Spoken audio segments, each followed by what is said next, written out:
Good afternoon. First of all, I want to thank you all the professors support this Mindray Symposium. Also welcome all the clinicians join the Mindray Symposium this lunchtime. I'm Fiona Niu. I'm an anesthesiologist. So now I work in Mindray. So today I just use some of case study to show how to use the automatic data collection to improve patient safety.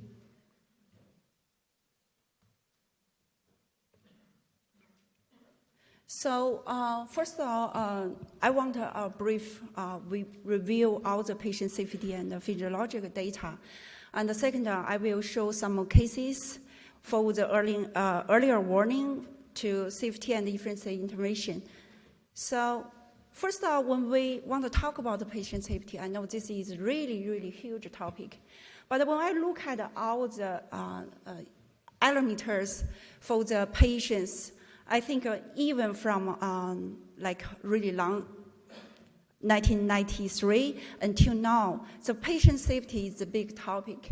So everyone wants to, especially for all the doctors, nurses, we choose to medical school. I think first outcome, we want to improve patient safety. We don't want any patients stay at home, at the hospital. So when we talk about the data, look at the past. The first recording already showed patients' vital sign in 1966. Until now, we can say there are a lot of improvement, right? So we have a different device. We have different parameters, even in patient monitor or ventilator or infant pump or other devices. This is now currently data in ICU. So we can say, actually, this is Professor Sheila shows how to treat the patient using data PPV. So when he introduced this information, actually, we can say this is reality. We adjust the ventilation parameters from ventilator. But when we observe it's really efficiency or it works, we need to check patient's monitor. So we need to use a two screen to show how it works. So I think this is part of a challenge. We have a different device around the patient's bedside.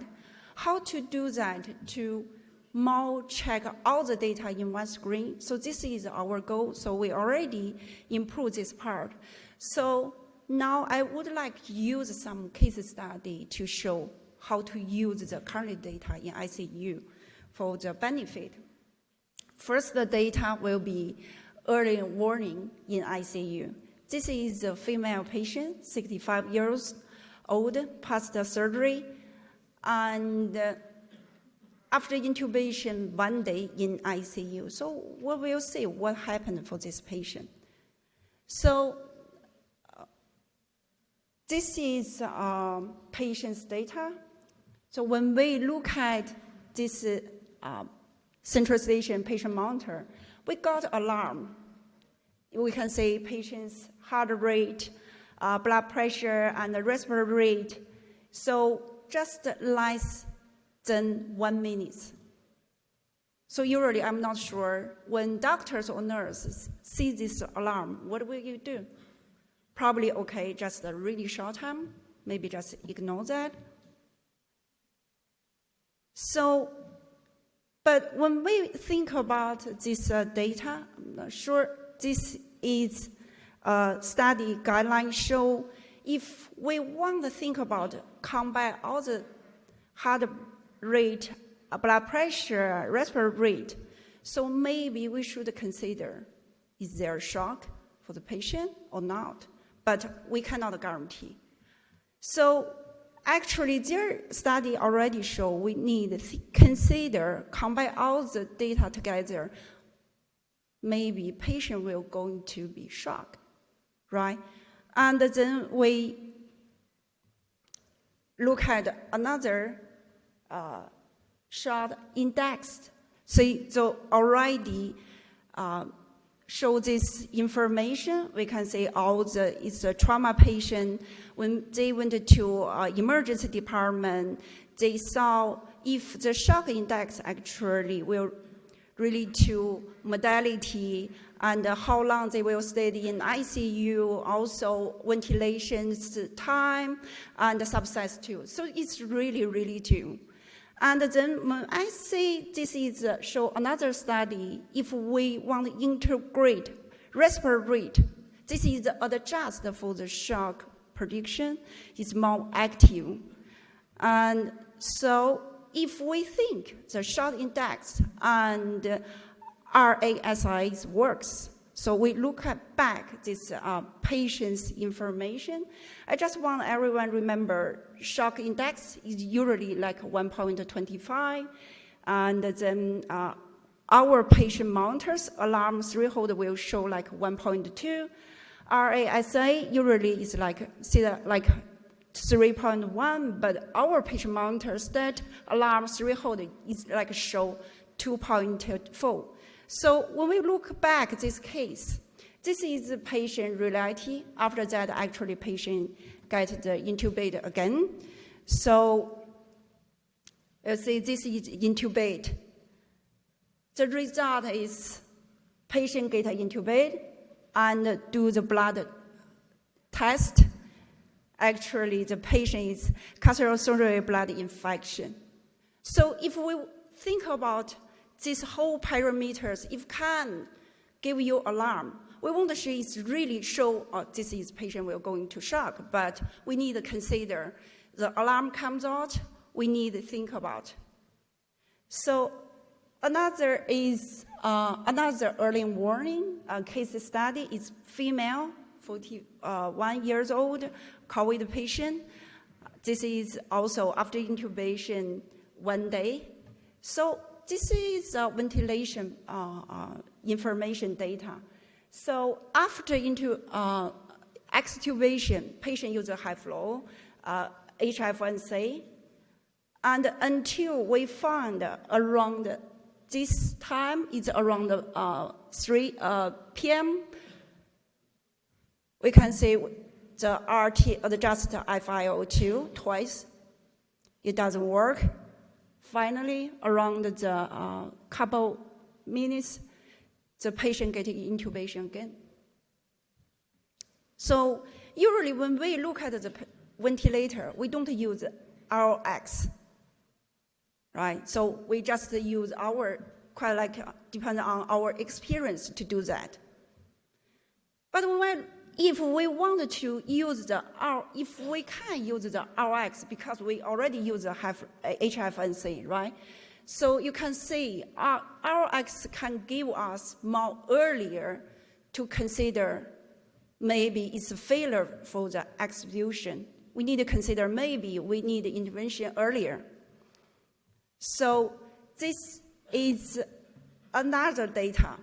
If we talk about RX can give us maybe earlier warning, but when we look at the news, you can see news actually can give us more than 5 hours earlier than RX. Usually we don't use the news in ICU, right? But for the news, no any different. So what happened? Why?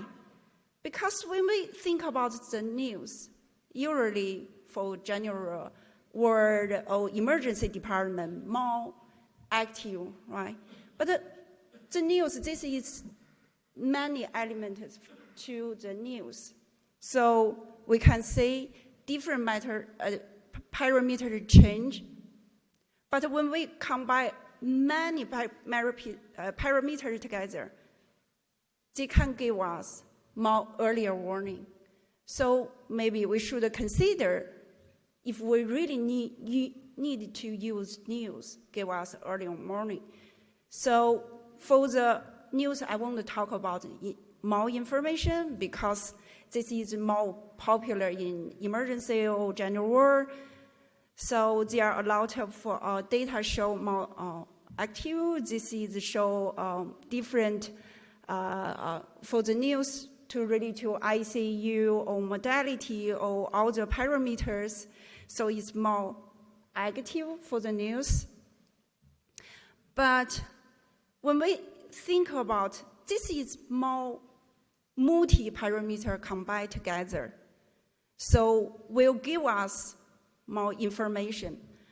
But when we look at a different single parameter, you can say not really can give us earlier warning. But combined together will show more information. So this is why if the patient don't use less calorie, agent or mechanical ventilation, if just use a high flow HFNC, why don't use the news to give us earlier warning so we can predict or we can intervention patient earlier? So this is another case study.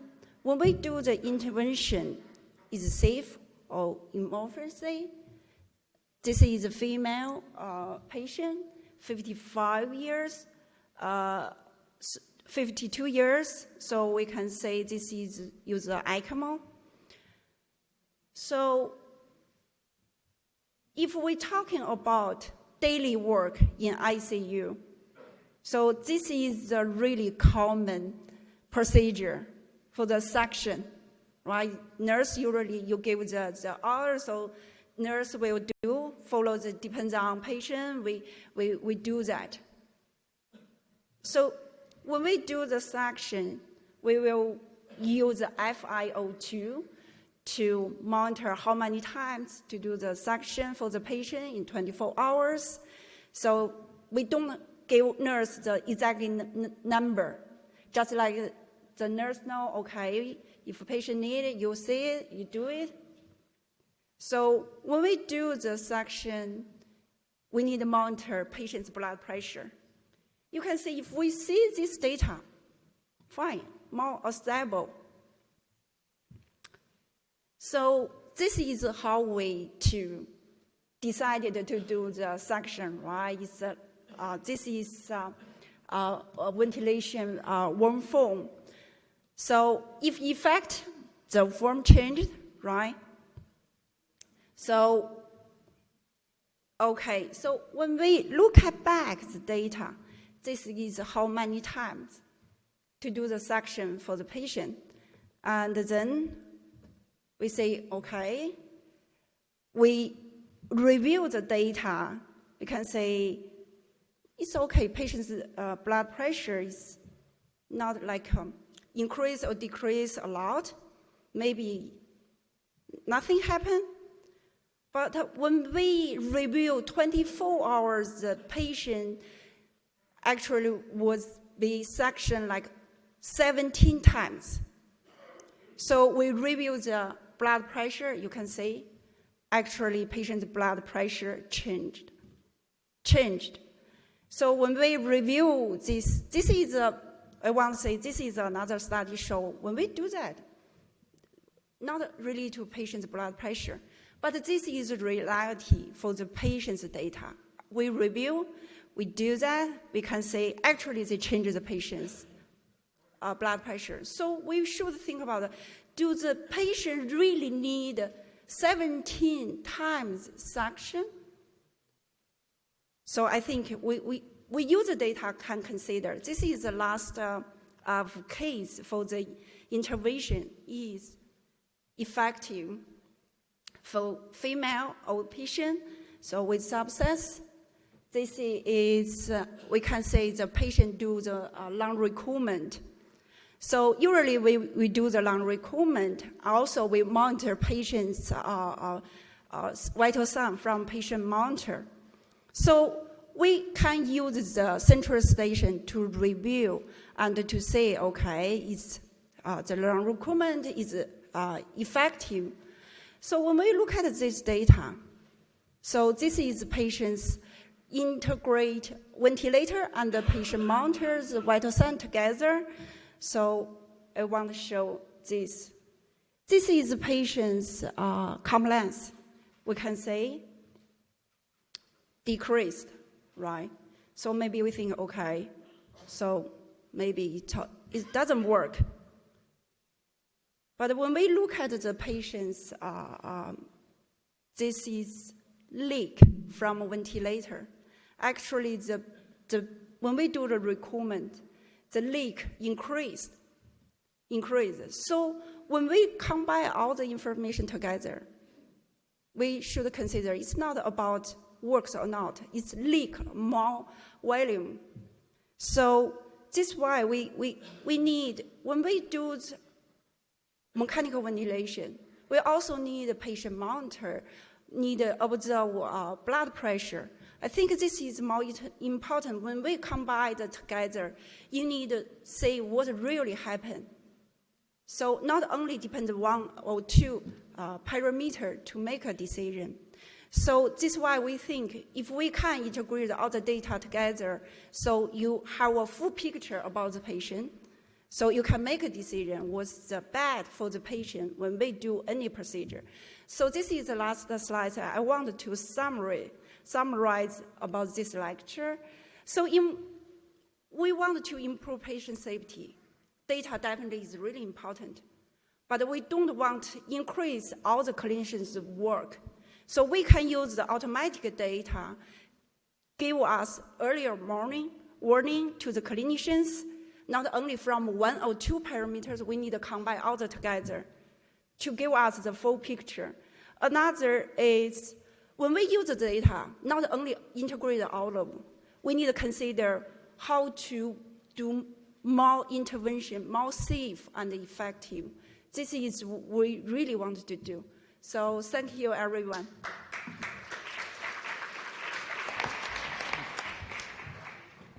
Thank you very much, Dr. Niu, for this nice presentation.